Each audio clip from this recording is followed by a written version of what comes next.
Humans are not nocturnal.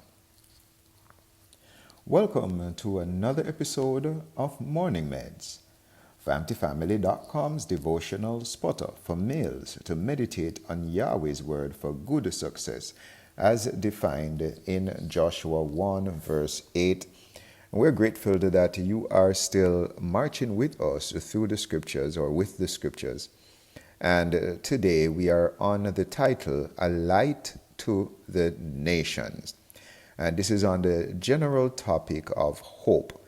And we are looking at this from Isaiah chapter 49, verses 5 to 7. However, a quick recap on the last episode or the last podcast, the last one of these things, Morning Meds, where we said Peter takes another risk.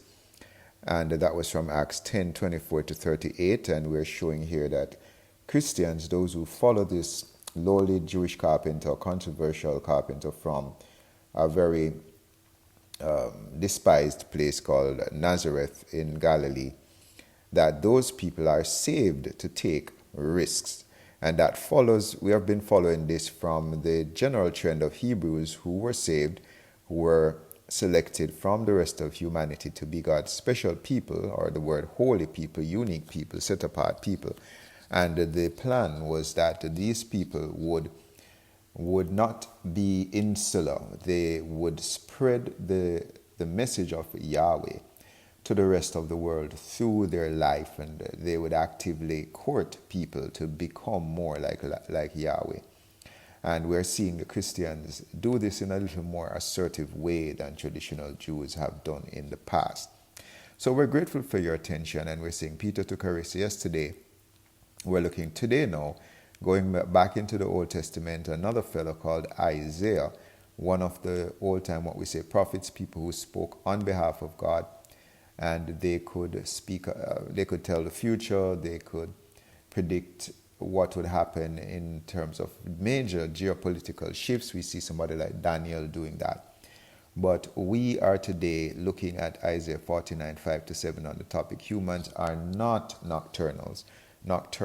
We are made to live in the light.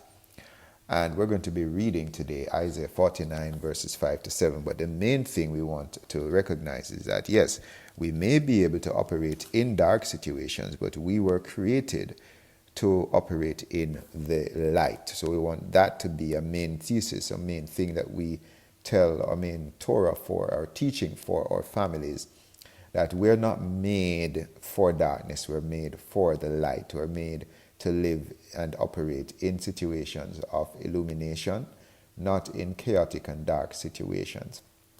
Let's read today Isaiah 49, 5 to 7. We are reading from the Good News Translation. You can read from whatever translation you think works for you. We're just choosing this based on it being more modern English. Before I was born, Isaiah 49, 5 to 7. Good News Translation reads, Before I was born, the Lord appointed me. He made me his servant to bring back his people, to bring back the scattered people of Israel. The Lord gives me honor. He is the source of my strength. The Lord said to me, I have a greater task for you, my servant. Not only will you restore to greatness the people of Israel who have survived, but I will also make you a light to the nations, so that all the world may be saved. Verse 7, Israel's holy God and Savior says to the one who is deeply despised, who is hated by the nations, and is the servant of rulers, Kings will see you released and will show to you their respect. Princes also will see it, and they will bow low to honor you. This will happen because the Lord has chosen his servant. The holy God of Israel keeps his promises. Amen. And we here recognize that humans are not nocturnal. Nocturnal here meaning that creatures who can operate in low light or operate without light. We see creatures like bats and other creatures that are able to operate at night, operate without the sun, operate in very low light situations. And, this is something that for humans to operate this way, Navy SEALs, the people in the military, they have had to adapt to using night goggles and various things that help them to operate in no light situations. Our key verse 6 says, "And he said, It is a light thing that thou should be my servant to raise up the tribes of Jacob and to restore the preserved of Israel. I will also give thee for a light to the Gentiles, that thou mayest be my salvation unto the end of the earth." It seems almost like the Great Commission for us of the Christian faith. Anyway, Yah, or Yah here speaks to Yah, the shortening for Yahweh, the Hebrew national deity who said, "Let there be light," and there was light. And for us in Christian faith, the Father of Jesus of Nazareth. Yah is interested in saving all the earth through his elect, initially the Jews. And here this is speaking from Isaiah in the Old Testament. The elect would speak to the Jews. Through Jesus, the elect is now widened to include the church, all who believe in this Jewish carpenter. The world has been blessed with many influential Jews and descendants of Jews. Namely, we speak to people like Mark Zuckerberg. We understand that the Facebook now Meta founder is a descendant of Jewish ancestry. Apex physicist and Nobel Prize winner Albert Einstein, another great Hebrew descendant. Nobel Prize winning economist Milton Friedman, another great Hebrew descendant. And renowned Zionist Rabbi Joseph Hertz. These are great Hebrew descendants that have illuminated in their own fields of study many people in the world. However, the Christian faith recognizes the carpenter Jesus of Nazareth as the fulfillment of the Jewish purpose that they be a light to the nations. They be a global light. Yet still, many people criticize Jews for being insular, but heavily through Jesus of Nazareth, that is proven completely wrong. In Isaiah 49, verse 5 to 7, Isaiah describes a prophet that will be released to illuminate nations. Now, this doesn't seem to be Isaiah, as according to the famous book Ascension of Isaiah, that document says that Isaiah was martyred by the Judah king Manasseh through being sawn in half. And this was referenced by the writer of Hebrews. Many people say we really don't know who that person is. Some people say it's Paul. But Origen and other fathers of the Christian faith says only God knows who wrote Hebrews. But Hebrews 11 references that Isaiah was sawn in half. He was in a situation where he was not released, as Isaiah 49:7 says. So clearly Isaiah was not the one who was the light to the nations. He did not fulfill this job. He was not released, and he was not promoted to a prominent place for all the world to see that Isaiah was the light to the nations. So if it's not Isaiah, who is the light to the nations? Genesis 1 verse 3 points to the release of light on the chaos of Genesis 1 verse 2 to produce a habitable environment for all creation, including humans. Now we see mortals creating powerfully within this environment, and within the environment where there is light, and even in situations where we could call this chaos, we could call the world a very, very fallen place. But we still see that according to our Christian faith, Jesus is the one in whom we live and move and exist. Acts 17:28 says that. So we believe here, and our faith tells us, the faith of Jesus says the great thinkers and inventors are dependent on Jesus' illumination for their greatness. Acts 17:28 says, "In him we live, move, and have our being." I believe that Paul is quoting from a famous poet, but Paul uses this, the Apostle Paul of the New Testament uses this to show that, I think he was talking about the unknown God and Mars Hill. And he's saying that, no, we know the God who allows us to think and to move and to live and to have our existence and to have our consciousness and awareness. This God is Jesus. However, all that greatness, all of the great thinking and invention that people have done, we make the point that Satan can pervert these inventions in the same way that he always has done historically. We see the power of the story of Babel. Satan basically twists the creativity of men to create a tower that they want to use to open the portals to invade heaven. And this is what we see when we look at the scientific inventions in CERN, this European institute that's researching even dark matter and the whole discussion on where we're going with quantum physics. We could see ourselves coming to another Tower of Babel incident with our creativity.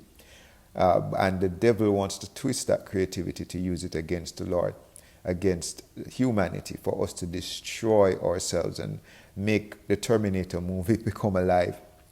Anyway, we are making the point that the great thinkers have depended on the illumination of Christ, this creativity that God has given us, which many theologians see as a part of what they call the image of God, that this creativity and this imagination, this creative force that humans were made in, we still possess that. This is what many theologians teach. And they say that we still bear the image of God through our creativity, our capacity to create very powerful things. And Satan wants to use the image of God against God. But the point we're making is that in the darkness, this is what happens when we're operating in darkness. When we operate in darkness, we can use God's creativity against him. Isaiah reports Yah as saying here that his salvation is too powerful for just the Jews. Isaiah 49 verse 6 points to more than Yah saving the Jewish diaspora or scattered, but the outsiders or the Gentiles. He says that to the ends of the earth will be saved through the Jews. We see this as fulfilled in Acts 10, where we call this the Gentile Pentecost with Cornelius. It says even after Jesus' resurrection, the first Christians were still mainly Jews.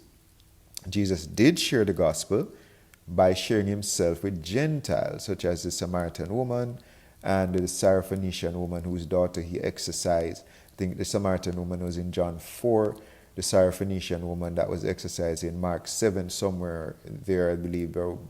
Mark 7, I think, somewhere at the end of Mark 7, 24 to 30. Mark 7, verse 24 to 30. So we're making the point that, yes, Jesus did touch some Gentiles, but he heavily ministered to the Jews. However, in John 3:16, Jesus expressly shows himself as a light to all nations. He says, whosoever believes in him will not perish, but have everlasting life. So his disciples then more directly fulfill this task, empowered by his Spirit. In fact, Mark says he is working with his disciples to spread the light to the nations. Now, John begins his gospel with Jesus, the light of the world, and he continuously references Jesus as such in his gospel. You can see John 1, where he says that the light came into the world, the light was not created, and the light lights everybody that comes into the world.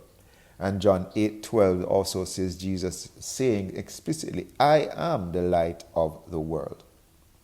So whilst many Jews have illuminated the world in their diverse fields, we reference people like Mark Zuckerberg, a Jewish descendant, Albert Einstein, people like Milton Friedman, great Jewish thinkers. They are dealing with, yes, social media. That's very important for our connectedness. Yes, economics is very important for our world. Physics is very important for our world. But there's one human who addresses what causes our darkness, which is sin. And Acts 4:12 says, and there is salvation in no one else, for there is no other name under heaven given among men by which we must be saved. We're not degrading what these other men and women and great Jewish people have done, but one Jewish man has addressed the base problem for humanity, which is sin, and that is Jesus. So there's one global spiritual Jewish light bulb that lights. There's a light bulb that is Jewish. Jesus is a Jew. And that light bulb lasts beyond every dimension of matter, energy, space, and time. So whilst there are great Jews that have touched the world in their particular fields, none except for Jesus of Nazareth has changed the world in an eternal manner. He is the light of the world, and this is what we want our children to understand. We were not made to live in the dark. We can operate in the dark. We can use our creativity to operate in chaotic situations. But that is not what God created for humanity.